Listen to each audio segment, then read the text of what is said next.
का सा करावत है बेटी, का सा खाए भैया, ये मत पूछता।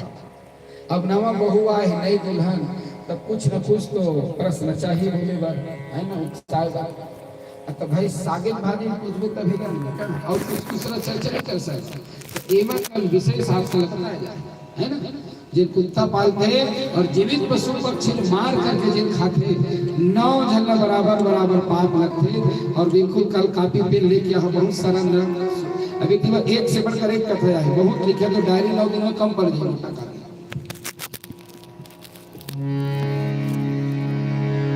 तो नरक और स्वर्ग में इस प्रकार विशेष चर्चा करेंगे सुबह के सत्र में। तो राजा परीक्षित दोनों हाथ को जोड़ करके प्रार्थना करते क्या कि हे प्रभु, अब आगे हमें विस्तार पूर्वक प्रियव्रत की कथा सुनाइए प्रभु, जिस कथा को सुनने के लिए आज मेरे को 3 दिन होने को जा रहा है। क्या प्रियव्रतो भागवत आत्मराम कथम मुने गृहे रमत यन्मूलः कर्म प्रियव्रतो भागवत आत्मराम।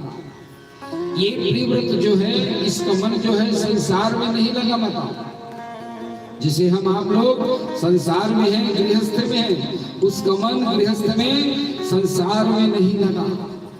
वह गंधमादन पर्वत में चला जाता है तपस्या करने के लिए,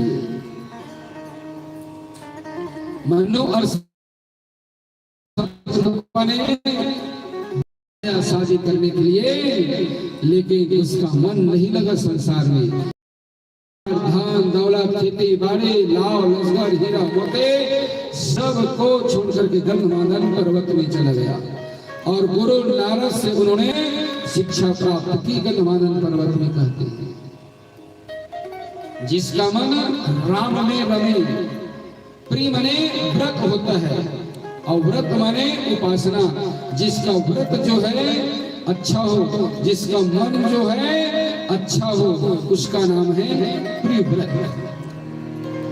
तो एक दिन ब्रह्मा का आगमन हुआ। देखो मैं भी गृहस्थी हूँ, मेरे भी बाल बच्चे हैं, संसार में रहो, पत्नी के संग रहो,